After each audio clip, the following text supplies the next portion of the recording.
and welcome back to Glitter Budget with your hosts, Ann Jeanette. And Jess. And in this week's episode, we're talking about Dracula, Dead and Loving It. Wahaha. The last of our Mel Brooks movies Yeah. is also the last movie that he directed Conveniently. in 94? 95. 95.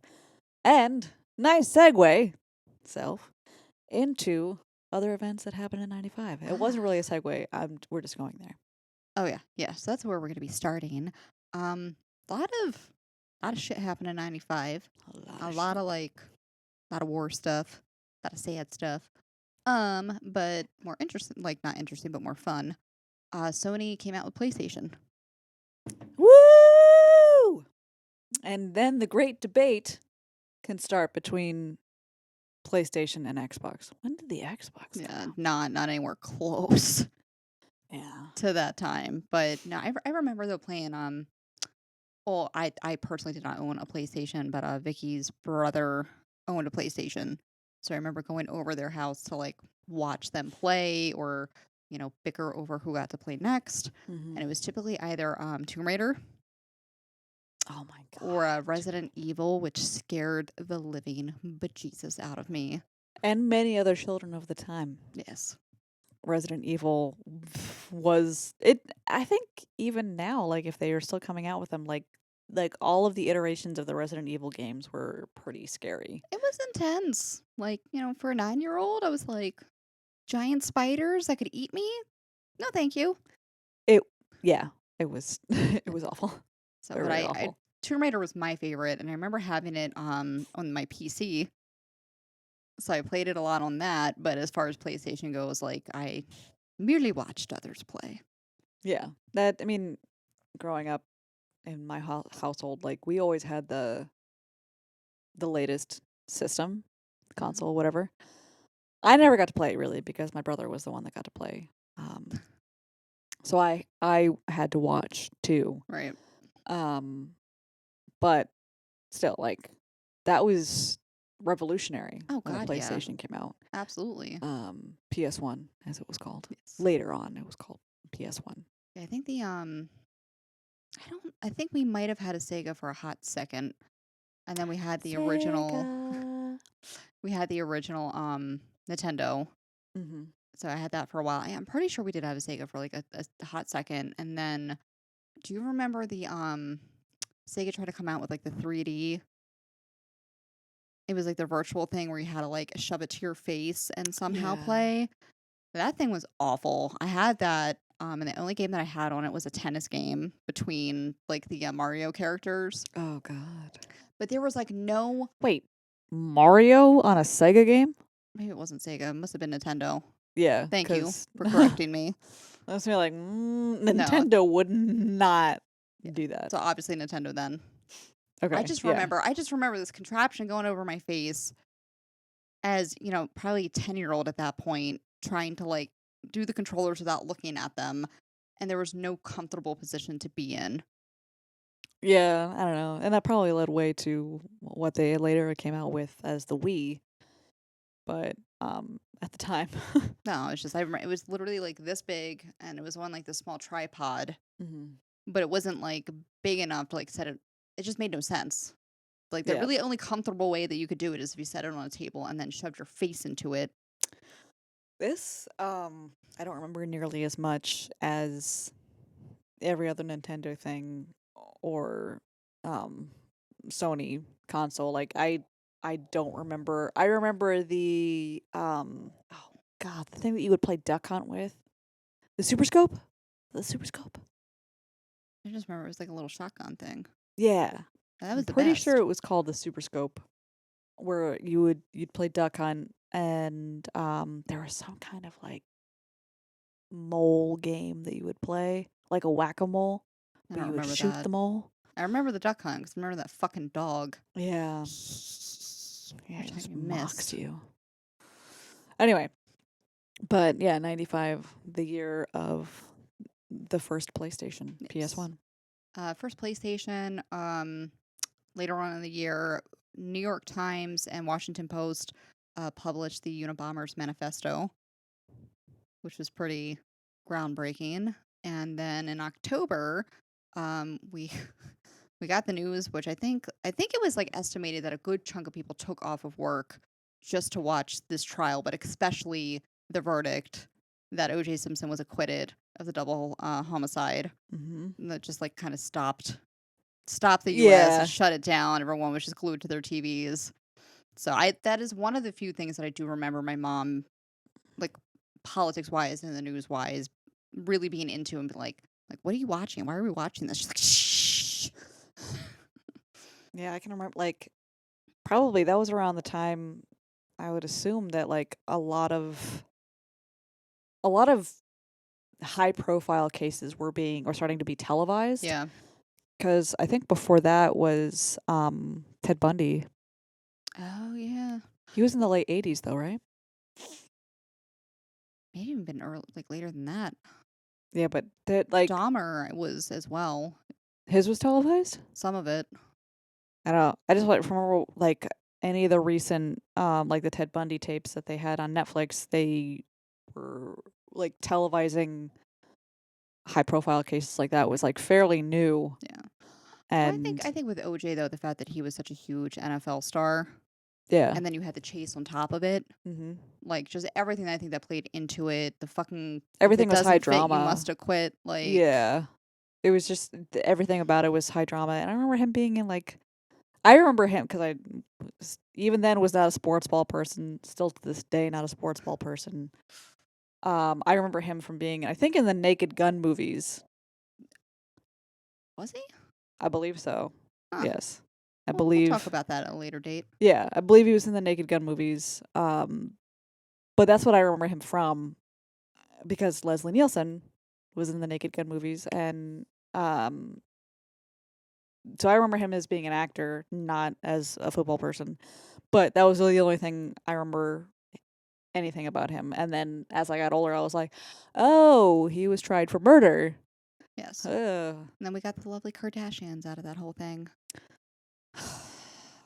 Thanks, OJ. God.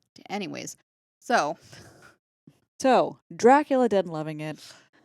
with what like you said though, a top. Oh my God, why do I keep saying Top Gun?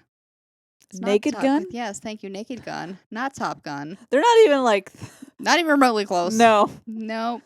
They're the word gun, but other than that, like, genre and everything, Completely completely different. different. Yep, but Leslie Nielsen Leslie Nielsen. stars in that, and then of course he was brought in for Dracula Dead and Loving It, which we were discussing previous episode and just in general that me rewatching it, not a huge fan. Still a huge fan. I still like this movie. To this day, like, I would quote, like, I was kind of being annoying with Steve when we were rewatching it. I was like, I'm going to try not to quote everything in this movie, but no promises. And then I proceeded to literally quote everything. But the thing, like, fun fact with us, Dracula Dead and Loving It was one of the, like, I knew it was a Mel Brooks movie because obviously one of the director trademarks is that Mel Brooks appears in the movies other Yes. than Young Frankenstein, and that was a stipulation from Gene Wilder. Yes. But, so I knew it as a Mel Brooks movie, and a lot of the people that I had talked to growing up had no idea that it was a Mel Brooks movie. Really? They did not see it. They didn't know anything about it. So when I had met Steve, I brought up that, like, Mel Brooks I liked a lot of his movies, and I had mentioned I really like Dracula Dead and Loving It, and that was the only movie that he had seen of Mel Brooks.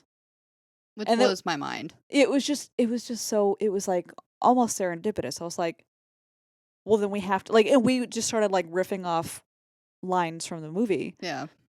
and it was just so funny. The fact that, like, out of all the movies, when most people I knew had not seen that one, and that was the only one that he had seen, and I don't know, it's just that was funny to me. Oh, it's so cute. It was meant to be. I don't know, but I think like you said before, it's not very spoofy. It doesn't have a lot of the Mel Brooks trademarks to it. Mm-hmm. I don't even think really they break the fourth wall too much in that film. There's no music. I There's honestly no don't. addressing that it's a Mel Brooks film. Yeah, other than like the fact that he was in the movie and he had like some of his friends and he had his wife Anne Bancroft in the movie as well as the gypsy woman in the beginning. Yeah. Like there weren't a lot of like Mel Brooksian things in this movie. Like it wasn't overly spoofy. Like yes, clearly it was spoofy on Dracula movies and in particular Bram Stoker's Dracula that was the Francis Ford Coppola, which was also apparently widely criticized but somehow won 3 Academy Awards. Like I have never Yeah. seen Bram Stoker's Dracula. I saw clips just recently, and it is laughable. It's Like, how was it's so this? bad. Like, people love Francis Ford Coppola movies, and I'm like, I don't remember seeing a lot of his movies, and watching this movie now, I'm like, Keanu Reeves, his hair in the one scene is very blatantly spray painted gray. Yes. He's I Like mean literally, they went to Spirit Halloween. They got the gray paint in the spray bottle, and they went and just.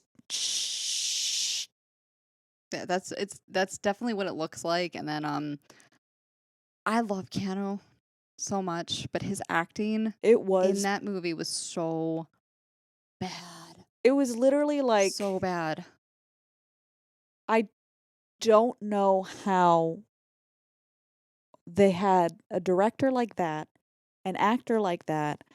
They had fucking who plays Dracula in that movie? Fucking Gary Newman. Gary No, Newman? not Gary Newman. Wow. As soon as I said that, I was like, that's not right. It was close. Gary Oldman. Gary Oldman. Newman, Oldman, get it? Wow. Gary Jesus. Oldman. Why do you let me on this show? I don't know. Specifically for things like this. Wow. I am but a worm. We are worms. But Gary Oldman, like such an iconic actor. With that kind of shit acting, and even Winona Ryder's acting is not great. It's not that bad, though. It's not that bad, but in it's not great. comparison. But like almost everything about our dearly beloved Keanu Reeves acting with that accent is That's not even, just you can't even call it an accent. I don't even know what the fuck that was. I don't like a speech impediment, honestly. It's bad. Yeah. Like he is the internet's boyfriend now, and it just He's a fantastic human being, and I love most of his movies, but that was not the shining star of his career. no. But anyway, Dracula Dead and Loving It is kind of mostly there are a lot of things taken from Bram Stoker's Dracula that they spoof on, Yes. like the bouffant hairdo. Yeah. It was really like I love when he's going into the ball and she's like, can I take your cloak? He's like, no, but you can take my hat. And he just takes off. And we can't forget the person who stole the show, Peter McNichol, Yes. as Renfield. That made it for me. I mean, really, any scene that he was in was absolute gold, and that saved the movie for me. Yeah, I tend to agree. Like, I loved Leslie Nielsen before watching this movie. I still love him after, and I love his performance in this movie. But honestly, Peter McNichol as Renfield in this movie, like, was just far and away the winner. Yes. Like, chef's kiss. Every scene with him in it is gold. He held that movie together from start to finish. Like, from the beginning, it's just like, in such close quarters, I feel compelled to introduce myself. I'm Thomas Renfield, Esquire, from England. English! Like, and then later, when he actually, like, transforms into Renfield, he's staying at the castle. That's like my favorite scene of the whole movie. And Dracula's brides come in, and they're all like groping the furniture. He's like, what are you doing my to the furniture? God, what are you doing to the furniture? Oh, wrong me. Run, me! run my brains out. It's like, if you watch it for no other reason, watch it for Renfield. Yes. He's eating the bugs. Poor grasshopper. Oh God, he's fighting for his life. God, Just I like hanging out of his mouth. that just it's so good. I can't. Falk found. Because you could find it, like, not even just the fact that I love it for nostalgia's sake. I love it as an adult, especially Renfield's performance. And other than his performance, wow, I'm just punching the microphone. She's very passionate. Other than his performance, the thing that I also love is the continual, like, the fact that they keep using Dracula's shadow as, like, a comedic bit. So right before that, when I rewatched it, I was like trying to remember what I remembered about the movie because it had been such a long time since I've seen it. And I remembered his shadow being in it a lot more than it actually was. Yeah, I think I remember that too. I just think that when you watch it as a kid, that shtick, that whole bit is just so funny. Yeah. Why? I don't know. But I just remember latching onto that as like a hugely funny bit as a child. So when I watched it again as an adult, I'm thinking that there's going to be more shadow parts, and they're not. It's not nearly It's as they just made. Two, right? There's the beginning when He falls down the steps. yeah, he's like, children of the night, what a mess they make, and he slips on the shit and then tumbles down the stairs, and Renfield's like, are you okay? And he's like, oh, it would take a lot more than that to hurt me. And he walks up fine, but his shadow was like, hey, and then the shadow with when he gets Mina to Carfax Abbey Yeah.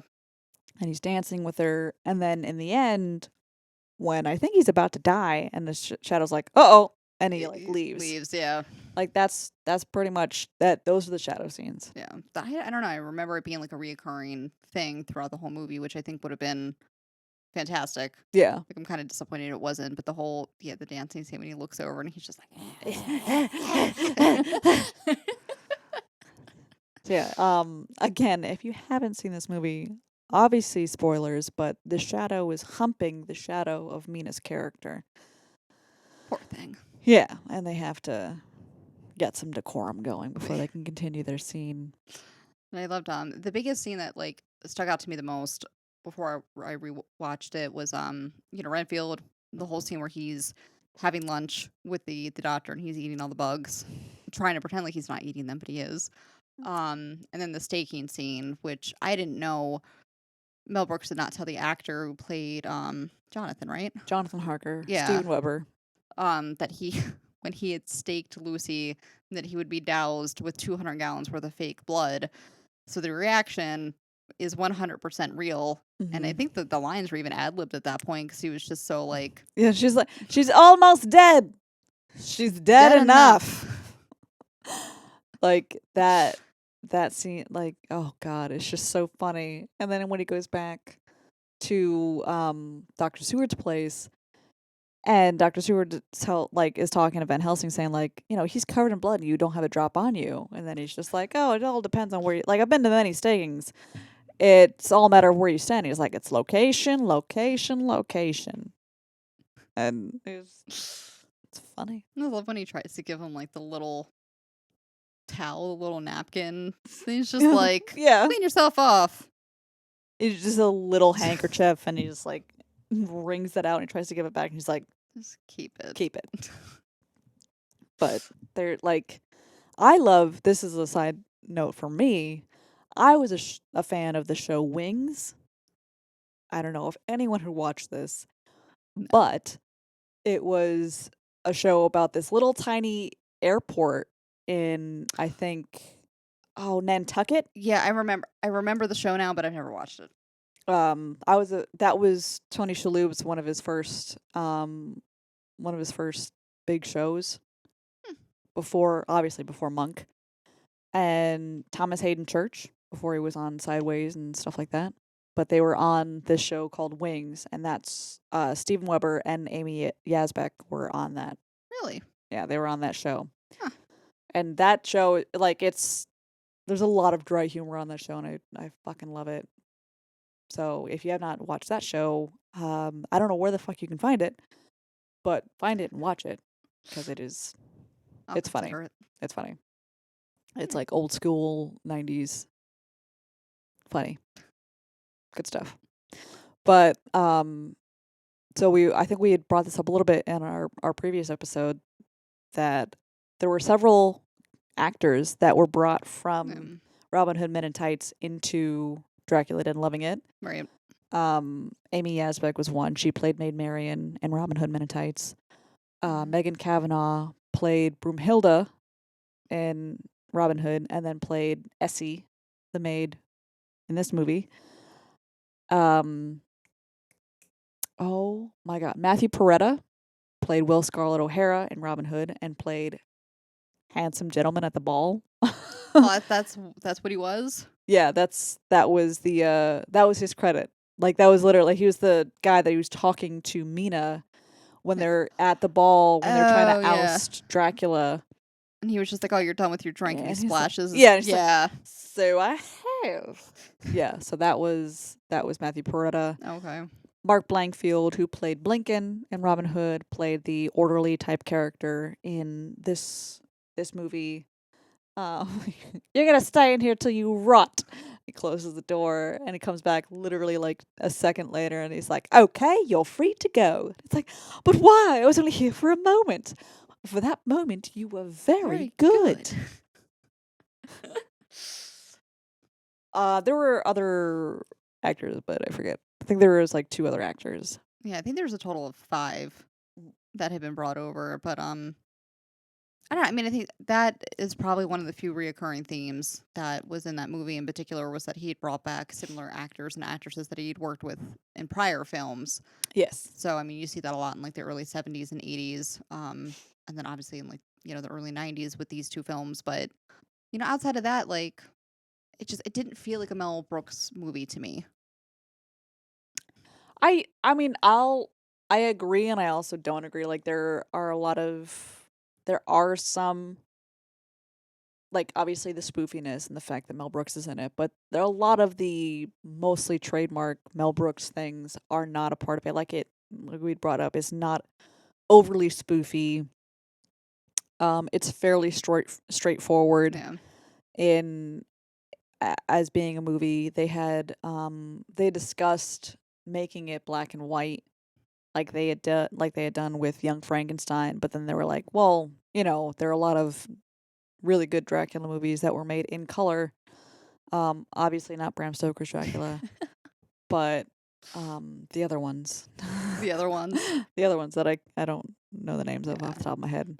But there were other Dracula movies. I think with even with Bela Lugosi, I think they were made in color.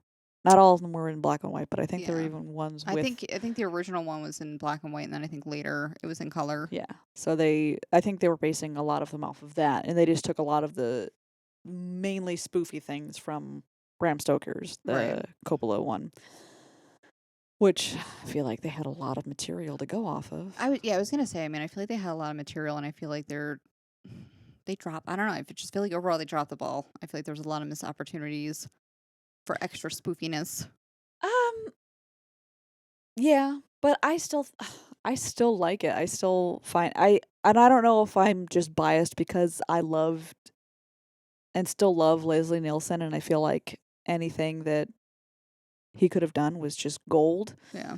And Peter McNichol as Renfield was just so good. I feel like if they had done anything else, it might have been almost overkill because it would have been too funny of a movie. Like you can't have too funny of a movie. No, you disagree? All right, yeah, fine. yeah. Maybe I'm the crazy one. It's definitely the case. I did like how they kind of brought up all the possibilities of what could go wrong if you're trying to like influence someone or hypnotize them to your whims. Was fantastic. Like go towards the door. You're in the closet now. Yeah. So any of the hypnosis, like when he's trying to like initially hypnotize Renfield, your Yeah. eyelids are getting heavy. It's like, Renfield, you fell asleep too soon. yeah, it's just I feel like anytime he tried to use it, it failed miserably to the point where he just had to like go in and carry Mina out. Yeah, but he originally started taking As Essie a out, and he has this whole big speech about how they're gonna, be together in immortal love, and he realizes like, not you. Goes back, throws her, brings back, and he like does the whole speech, but like really sped up with Mina. The the scene where it's after Mina gets bitten first, and she's hitting on Jonathan, her fiance. And he's like, sit with me. So Jonathan sits like really far away from her. Yeah. And he's like, closer. So he gets a little bit closer. He's like, closer, you silly boy. And like makes him sit like right next to her. And she's just trying to convince him to touch her. Yeah, like pretty hard. Yeah. And like this was something that Steve was like, well, what? Like, why is it? Like, was this not a thing that they did back then? I'm like, no, no, no, no, No. no, no, no. Like, they kind of joke about the fact that, like, you've only been engaged for 5 5 years, and yet years. you have the audacity to touch her.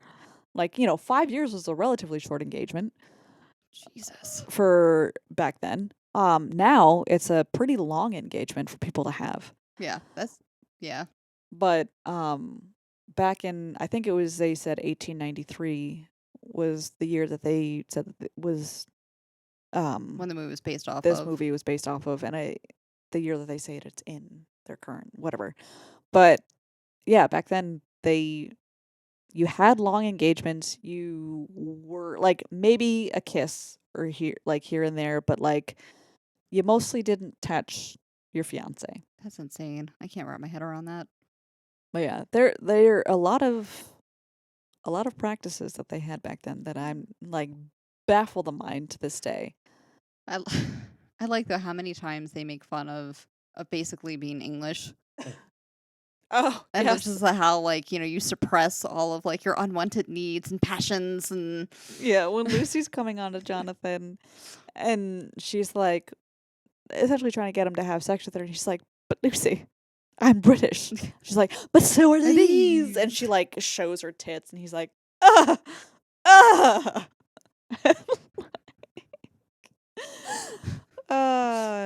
But yeah, that's the joke is that the Brits are supposed to be prude. Yeah, because I think that there was that line in the beginning when I think they were at the theater, and they were going over, like, what play they were about to see and, like, why theater's so great, and he goes on of, like, because it's just unbridled passion and listing all of, like, these sexual things. He's like, everything that I suppress. Yes. I'm like, oh. Jonathan. But actually, apparently in the original book, Dr. Seward is supposed to be a suitor of Lucy. Right. Where in this movie, Dr. Seward is kind of like a foster father for Lucy. Yeah, Mina's father. Yeah. Yeah. So Mina's father and Lucy is his ward. Okay. That makes sense. Yeah, so they're kind of like, he kind of like takes care of both of them. So that's why like he finds it so hard to like wrap his head around the fact that they would have to go and like hunt her. Yeah. Later. But there's a lot of like old school jokes that they have in there, much like how they had in Young Frankenstein with the this is the Transylvania Station. Yeah. Oh, can I give you a shine? Like that was like kind of like a spoof off of an old song. And same thing with in Dracula Dead and Loving It, Van Helsing is asking Dr. Seward, like, do you have all of these books on the occult? And then he's like, no. He's like, oh, well, do you have Nosferatu? And he's like, yes, we have Nosferatu. We have Nosferatu today. There's a play. It's spoofing a song saying, yes, we have no bananas. I remember the only reason I knew that before I read it in IMDb was that my dad would sing that song. Really? Yes. Yes, Aww. we have no bananas. We have no bananas today. Like that, my parents would sing that song. So when I watched Dracula Dead and Living It, and they said, yes, we have Nosferatu today, and I was like, Oh. oh. I would have had no clue. Yeah, my None. yeah, same thing with the Transylvania Station. That song I knew before watching Young Frankenstein too. That's adorable. So um, pardon me, boy, is that the Chattanooga Choo Choo? That's that song. And in the song, he's like, "Hey, can I give you a shine?" And that's why the little kid in Young Frankenstein says, "Hey, can I give you a shine?" Gotcha. Okay. And Frankenstein is like, no thanks." Like, when you're watching it, if you don't know that reference, you're kind of like, this is an odd, like, it seems out of place and Right. weird. Same thing with, like, the Nosferatu thing. You're just kind of like, that has to be a play on something. Right. So I feel like there are some jokes that can be in a lot of Mel Brooks's movies that might fall short if you don't know what he's referencing. That's true. Yeah. And that's something I've been wanting to bring up as we've been talking about his movies. That I'm like, there, if you don't know what he's referencing, you're just kind of like, eh, and I feel like there's a lot of that stuff that happens with History of the World Part 1. There are some jokes in there that, like, if you don't know what he's referencing, you're like, what? But yeah, ooh, that was something that I did not bring up when we were talking about Robin Hood Men in Tights. The fact that another director trademark is that he jokes about having a sequel to the movie. Yes. That never Yeah. happens. Never. He jokes about History of the World disappointed. Part 2 Yep. with Jews in Space, which becomes Spaceballs, and jokes about Spaceballs Spaceballs 2, The 2, Search of More Money. And in Robin Hood Men in Tights, they have the hip hop dancers that are singing about they hope everyone comes back for Robin Hood 2, which Never happens. never happens. So that was like one thing. Like he never. People I think of always asking him and hounding him to make sequels, and that was something that he never had any interest of doing. Really. Yeah, well, clearly because he never fucking did it, but we would love it. I think there was mention of doing a Spaceballs 2, Mm-hmm. and it just they couldn't get the same actors and stuff they wanted to bring back or the money to Yeah. do it. So it was a quick fleeting like thought discussion, and obviously never amounted to anything. Yeah. It would have been good though. Like, I feel like there's a lot of material for him to God. spoof off of. But yeah, George Lucas gave him the rights, or like gave him permission to do it. Disney, Yeah, forget it. I don't think that they would. Absolutely not. I feel like that would be that would just never happen now. No. Like, it would have had to have happened before The the takeover merger. of the Yeah, mouse. before the mouse took over. Sad but true. But yeah, I don't know. Like I said, I mean, just for me, that one fell. Dracula Dead and Loving It fell pretty flat for me. Not for me. Overall, not a huge fan. Nope. Still love it. Still love it to this day. Okay, here's a fun story about one of the reasons why I love it so much. So, for some of you who don't know what a VCR is, and what a VCR, if it's malfunctioning, can do to a VHS tape. So, we had Dracula Dead and Loving It on VHS, and our VCR was on the fritz. So we were, as a family movie night one night, we were going to watch Dracula Dead and Loving It. So we put the tape in and we're watching it, and we get to the point, and like it's throughout our watch, like as we're watching the Viewing movie. experience. There we go. Yeah. So throughout us watching it, the VCR is kind of like slowing it down. So every once in a while, it's like, and then it'll catch back up and it's fine. Yeah.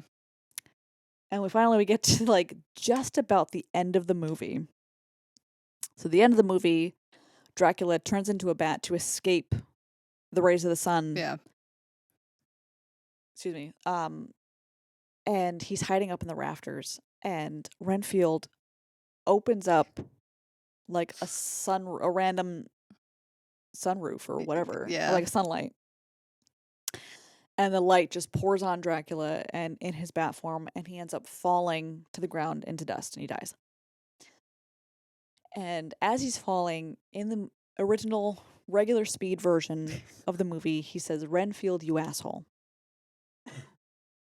So right then, our VCR decides to like just shit the bed right there. Oh. And he's like, "Renfield, you asshole." And then it just cuts out. That's actually pretty amazing. So that's been a running joke in our family since that happened. Yeah. Back in the time of VCRs. So I always remember it as Renfield, you ass. And that's how I remember it. That's actually pretty awesome, though. That's a cool memory to have. And for it to, like, out of all scenes, stop on that. Yeah. Like I think it was kismet. It was meant to be. It was like that's what was gonna happen. And I was like, that last scene magical. though, when he just like smushes up the ashes and puts the smile, looking like your old self again. And then he still smushes the ashes by closing the coffin lid.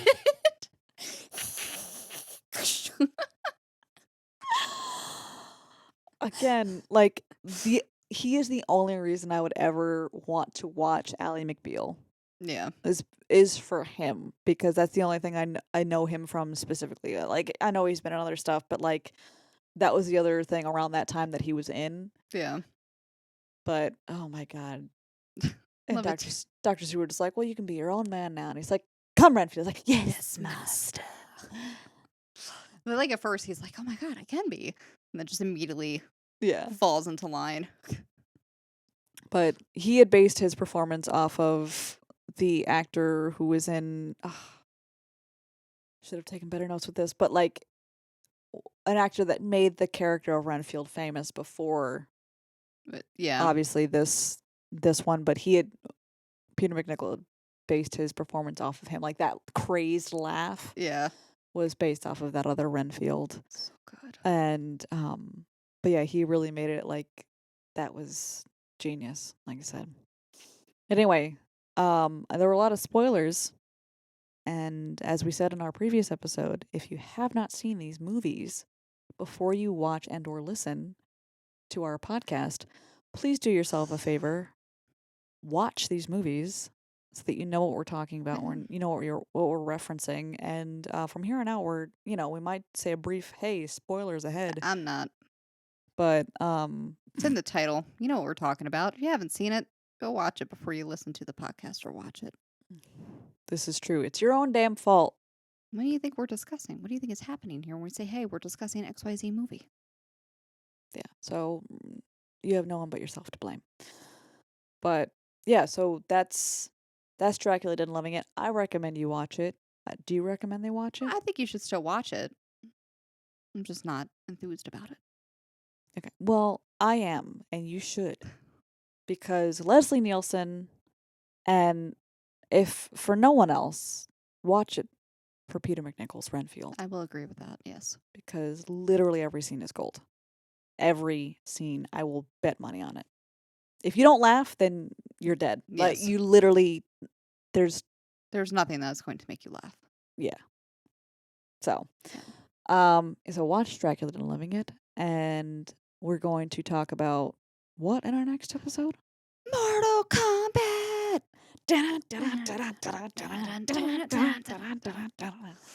Flawless victory. Finish him. Yes. So yeah. Stay tuned for that episode.